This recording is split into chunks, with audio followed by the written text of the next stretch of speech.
What up? What up, everybody? Welcome to another episode of Let's Ask Paul, the podcast where you get to ask me, Paul Abernathy, all your pressing electrical questions using the portal that is free for everybody on the internet. Simply go to paulabernathy.com, and there you can put your name in, email, and then submit your question, and it will come to me directly, and I will answer it either in an email or, if selected, on an upcoming podcast, much like today's episode. Now, again, you can go there and remember that you can even listen to all of the Let's Ask Paul podcast episodes directly from paulabernathy.com.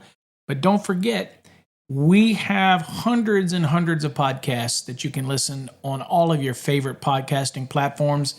Just go to whatever you choose, whether it's Deezer, iHeartRadio, Spotify, Apple Podcasts, Google Podcasts. You can even listen on your Alexa devices. So whatever you choose, make sure you just go search for Master the NEC podcast. So again, Master the NEC podcast, all separate words. And you'll find our podcast. We have hundreds of episodes. Of course, like I said, if you want to listen directly to just the Let's Ask Paul series, and just go right to paulabernathy.com. You can listen there. Also, another way to listen to all of our podcasts, and people are finding that the most convenient way to do it, is get our free app. We have an app that's sponsored by Wix. It's a Spaces app, but as long as you see my name in the title, you're good to go. And you can get that by just going to our website, electricalcodeacademy.com, .net, or .org. And up in the top banner, you'll see a link to download it on your phone. But also, if you go to the website necchat.com,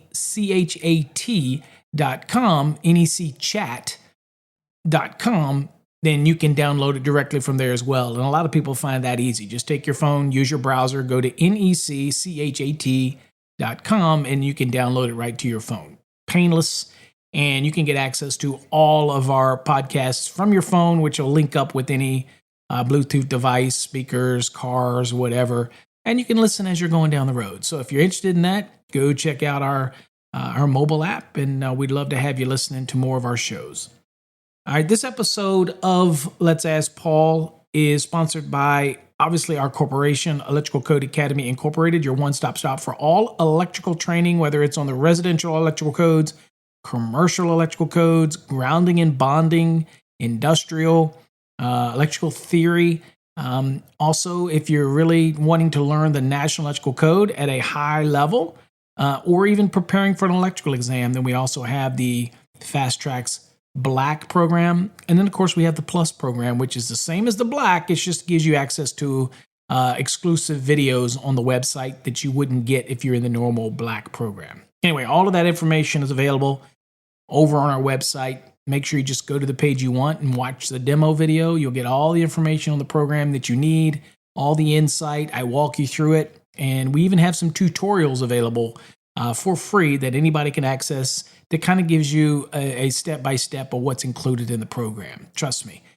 There's so much in the program, from calculations to code lookup. And you even get access to our Wednesday night session as well, where you can come and stay for the whole time, come for an hour, come for 20 minutes. So it's up to you. You don't even have to come every week. That's totally up to you. It's an open door policy. But a lot of people find that our Wednesday night sessions are very beneficial. So check that out if you get the chance and you're interested in our programs. Go to www.electricalcodeacademy.com, .net, or .org. Okay, let's get into today's episode. So we got a good question. It was submitted today. A reason that this one's selected for today is that it kind of brings in a bunch of different facets that we typically have to remind people about the code. Is we get kind of locked in on a specific article, and we forget that there's other articles that apply. So we kind of get lost into the aspect of it. So we want to make sure that we answer that question. So here is the question. It says, "Hello, Paul. Thanks for all you do. I will try to paint you a mental picture, as you like to say." That tells me they definitely do listen to my podcast. I say that all the time. So it says, "An energy storage system as described in Article 706 solar panel with battery backup. The battery system is connected to an ATS along with the utility power for the dwelling. My question is, would Article 702.42A and B apply to that setup? It says the scope of 702 doesn't mention energy storage systems, or would I just stay in Article 706? Okay, good question. One of the things that blares out to me in this question is you made no mention of 705. 705 is interconnected electric power production sources.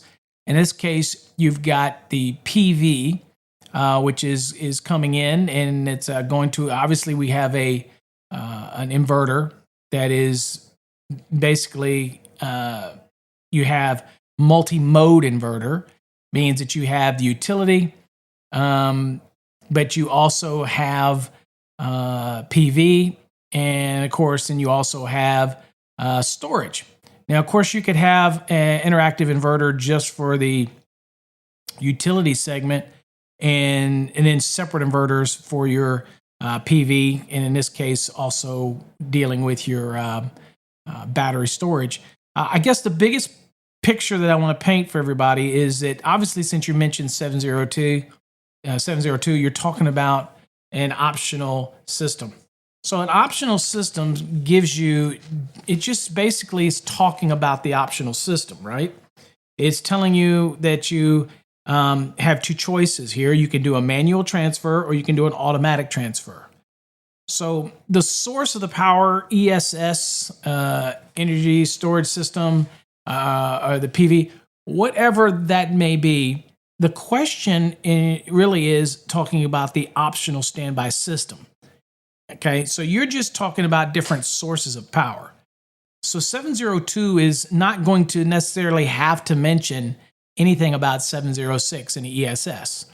Okay, that's a choice that you're making on your design. Now, 702 and all of its rules have to do with if you do have that optional standby power, that's what you're doing, okay? And that's what your effort is. Then it tells you that you can have a manual transfer or you can have an automatic transfer. Now, remember, that is simply the transfer of power from utility to what other power source that you'll be utilizing, okay?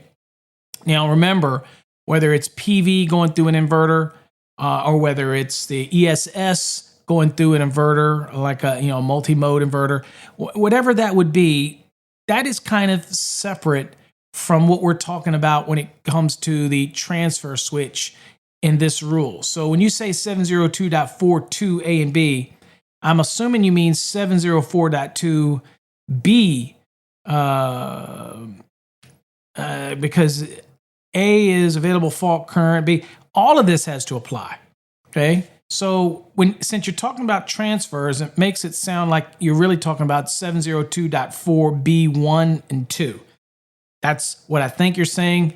You didn't mention what code cycle you're on. So again, one of my pet peeves to everybody out there is, if you're going to ask me a question, make sure you tell me the code cycle you're in, because it changes from cycle to cycle, especially with 706, 702.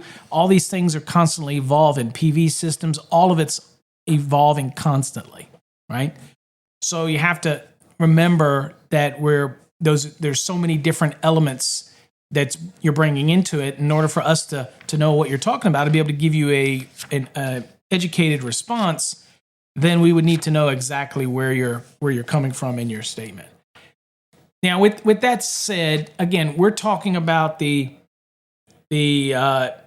function of the transfer switch in your question. So I'm going to say yes. If you're talking about the optional transfer system and you say it's an ATS, so it's an automatic transfer, then regardless of the sources of power and all those things, we're fully just talking about the transfer equipment. And so if you're doing it, you have automatic transfer equipment, you have 702.4B2. And it says where automatic transfer equipment is used, an optional standby source shall comply was 702.4b2a or b2b. Okay? It says in accordance with Article 220, so it tells me, got to do a calculation involved in here, or by another approved method being whatever your AHJ is okay with, provided that maybe a manufacturer of whatever the power source is has software or something that you can at least present to the AHJ and they're okay with it. I would say just do a normal load calculation based on the load you have that you expect to run, and that's what you would submit. But anyway, it reminds you that. So if you look at A and B, A says full load. It says the standby source shall be capable of supplying the full load that is transferred by the automatic transfer equipment. So again, the selection of the ESS, the selection of whatever the power source is, other than the utility on transfer, is irrelevant to 702. It's just telling you, hey, whatever it is, it's going to have enough power in order to be able to run those loads at transfer. Okay, so it's got to handle full load. So that's A. B is saying, look, load management. It says where the system is employed that will automatically manage the connected loads, and standby source shall have a capacity sufficient to supply the maximum load that will be connected by the load management system. So you can have a situation where load management, load shedding, maybe something for air conditioning units or whatnot, so that maybe soft starts or something that says, look, I've got a load management system that's going to sequence this on, then that's okay. If you load management system, you can do that. Otherwise, you're going to have full load, right? So again, you have to, that automatic transfer has to handle whatever is the load that you're anticipating that transfer switch to handle. If everything in a building is going to be transferred on an automatic transfer, then you have to make sure that the source of power can handle all of those loads, right? It's no different than when we do a load calculation. Make sure we're sizing the service right, sizing utility right, everything right, okay? What size service do we need to handle the load? Same thing goes here. You need to make sure that those alternate sources of power, whether it's a generator, whether it's PV with the ESS system, whatever it is, it has to be sized properly and adequately to handle the load that you're going to calculate. And if it doesn't, right off the bat, if it doesn't, then you might have a load management system that is designed or employed to automatically manage the connected loads so that the standby source shall be capable, shall have a capacity sufficient to supply the maximum load that will be connected by the load management system at any given time. Okay, so B is going to be a lot more work in having a system that can manage those loads in order to be able to do that on an automatic transfer. We don't have something that's going to bog down or cause a problem with the source of power, right? Whereas the A it's a full load, means that you're sizing whatever that source is other than the utility, then you're going to size it adequate to handle everything 100% on transfer. So to answer your question with that part of it, I think most certainly if it is an optional standby system and that's what you have, then to me, it has an automatic transfer. If that's what your choice is, then I think there's nothing that says that you are exempt from meeting this requirement. Okay, so that's the first thing. The next thing kind of in your question was, do I stay in 706? Well, when it comes to the ESS itself, so energy storage system itself, the answer is you want to stay in 706 enough to be able to follow the rules here for the disconnecting means rules, so you can able to separate that source power. You have marking requirements, things like that. You'll have installation requirements in 706.20, which starts in part 3. They have dwelling unit requirements. So you have rules you have to follow for these energy storage systems that you're incorporating into this design. I think one of the biggest things that I get from people is that And I'm not saying you as an individual who submitted this is thinking this. What I'm saying is, in general, what people do is they get so lost in 706 and forget that 702 has a place. But we're only talking about the transfer aspect of it, right? The optional standby part of it. All is optional anyway, but we have the rules we have to meet there. But they also intertwine with 706 if you're going to have energy storage. So you have to meet the rules in 702. Then you can shift your attention to the rules in 706. Now, since these systems go together with other types of sources of power here, which sounds like PV, then what you end up having also is interconnected power sources, right? And so you've got the utility, you're going to have interactive inverters, you're probably going to have multi-mode inverters because you're dealing with utility, not just utility and PV, but now you're introducing storage. So it's more than just a regular inverter, which you'd see on a PV system where it simply has an inverter turning DC to AC and that's it. But now you're introducing more. You're introducing battery. So there's just so much to think about here that we have to remember that we don't get hyper-focused on one specific article when we are possibly going to have to do a little dance in multiple articles in order to meet the code, right? So you're going to be 706, you're going to be dealing in 705, you're going to be dealing in 690 for your PV, you're going to be dealing in 702 if you have a optional standby system and that's what you're going for. Remember that in a dwelling, you could have PV and it could go through an inverter and it can go in and obviously come down and backfeed into a panel, right? That doesn't make it an optional standby power system. Okay, that doesn't introduce 702. We have an awful lot of PV systems on buildings that is not a 702 optional standby power. That is just a PV system with an interactive inverter to the house. That's it.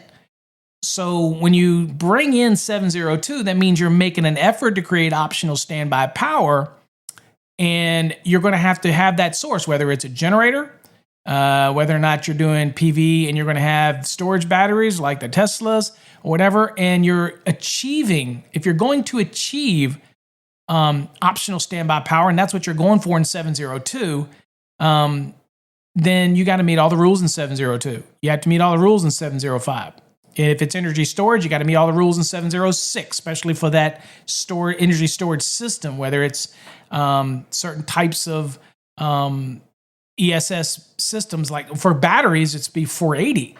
But, you would be definitely having to know all of the ins and outs of every one of those articles to have a successful installation. And that's why it can be extremely difficult and hard for people to wrap their head around the fact that you're going to have to do this little dance. Now, you've done it. We do it all the time, right? We use Chapter 3 wiring methods for that. Then we have to jump to grounding and bonding. Then we have to jump to 110 for working clearances and all this kind of stuff. We dabble in 100 for definitions. So you're already jumping all over the code. It just here, since you're talking very specific, you got to remember, yes, I have to meet the rules for an optional standby system if that's what I'm doing. And then you look at the source of the powers, and it's a utility, in this case, energy storage. Then you know that you're going to have to be in 706. And since you know it's PV interacting with utility, then you know you're going to be in 705 as well. So if you pick your battles one article at a time for one system at a time, focus on that ESS, focus on the disconnects, focus on the markings that's needed, and then look at it and say, okay, I'm going to use a PV system. So I need to follow the rules in 690, follow all those rules for PV, disconnects where necessary, everything I need to do, marking requirements and all the stuff I need to do. Then you can look and say, okay, how am I doing this with transfer of power, right? Because remember, the interactive inverters and multi-mode inverters, that's not transfer switches, okay? That's just transferring, or that's just taking DC and turning it into AC, right? So you have to make sure that you try to separate everything. And remember that the Article 700, 701, and 702 are for standby power, whether it's emergency, legally required, or optional. That's standby power. That can be different than the PV with an interactive inverter connecting to the system. I mean, obviously, microgrids on a roof, nobody would say those are optional standby power, obviously, right? So they're not going to have anything to do with 702, right? And just those alone would have nothing to do with 706. But if you're going to intermix all of them together, then you know that all of these articles are going to have to go together. And just because 702 may not be mentioning other types of sources of power generally, that's okay. That doesn't change anything, because that article is strictly, other than it mentions gensets, right? It does mention that. Other than that, though, it's really just mentioning the rules that have to do with optional standby power. So you're going to incorporate ESS into it. You're going to be looking at 706. You're going to be incorporating PV into the system. Then you're going to be looking at 690, right? Now, your PV is going to be interacting with utility. So that was going to kick in 705, right? So that's kind of how you look at it. You're going to have to, there's no one set rule that you're going to just go to in the code. You're going to have to bridge the different articles to be able to find your answer with that. So hopefully that answered your question. At least that's the best I can give you. I'm sure there's somebody out there that say it wasn't good enough, and that's okay. I've given up on trying to be everything to everybody. So hopefully you get something out of that. Of course, you can follow up if you have a follow-up question. Just make sure you reference this episode. But that's all I've got for you. Till next time, folks, stay safe and God bless.